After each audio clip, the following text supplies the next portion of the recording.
At 7 years old, an Indian boy was sent to England with strict instructions from his father. He was to receive an entirely Western education with no exposure to the culture or religions of his homeland. He spent 14 years absorbing Greek, Latin, and European history. But when Sri Aurobindo returned to India in 1893, he began to study Sanskrit and local languages, quickly assimilating the very traditions he had been kept from. Within a few years, he stepped directly into the political arena. Through his role editing the daily newspaper Bande Mataram, he openly rejected the moderate, slow reform approach favored by the older leadership of the Indian National Congress. Instead, he demanded Purna Swaraj, complete independence from British rule. He mapped out a strategy of absolute non-cooperation, advocating for the boycott of British goods, courts, and universities in favor of national education and passive resistance. These editorials changed the direction of Indian politics. By 1908, the British authorities viewed this Cambridge-trained scholar as the primary ideological head of the most aggressive wing of the nationalist movement.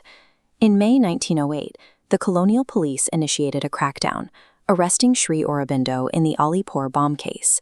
He spent a full year as an under-trial prisoner, locked in solitary confinement. He faced the very real threat of execution for his alleged ties to armed revolutionary groups. Stripped of his freedom, he began practicing intense yoga. In that cell, his perception shifted. He reported experiencing an omnipresent divine reality, seeing it in the prison bars, the trees outside, and even the guards and the magistrate trying to convict him. When the trial concluded, the prosecution failed to prove his involvement. He walked out of Alipur jail in 1909 a free man, but his perspective on the struggle for freedom had changed. He concluded that a change in government was insufficient. He realized that political independence would not solve human suffering unless human consciousness itself evolved. He then withdrew from the nationalist movement to pursue this new objective.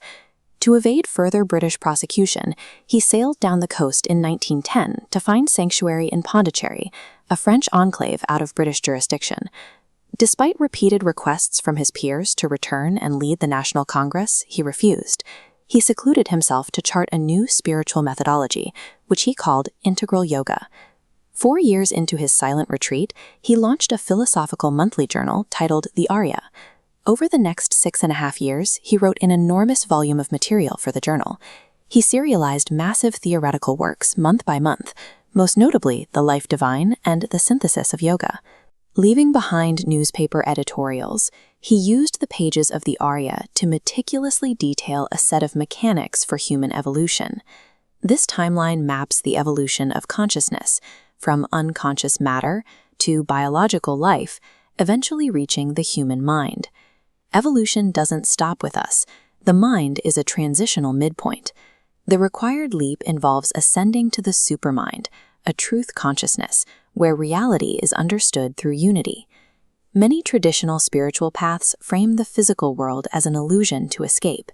Integral yoga demands the opposite. It requires the practitioner to ascend to this higher consciousness, gather its power, and bring it back down into the physical body. The objective is not to abandon Earth for a distant heaven, but to actively transform matter and create a divine life directly within the material world. To give this vast philosophy an accessible, living form, he spent his later years composing a blank verse epic called Savitri, a legend and a symbol. He took a short episode from the Mahabharata, a story about a princess whose love conquers the god of death, and expanded it into a detailed cartography of his own inner experiences. The drafting process spanned decades. The earliest surviving manuscripts trace back to 1916. He treated the work as a literal field of experimentation.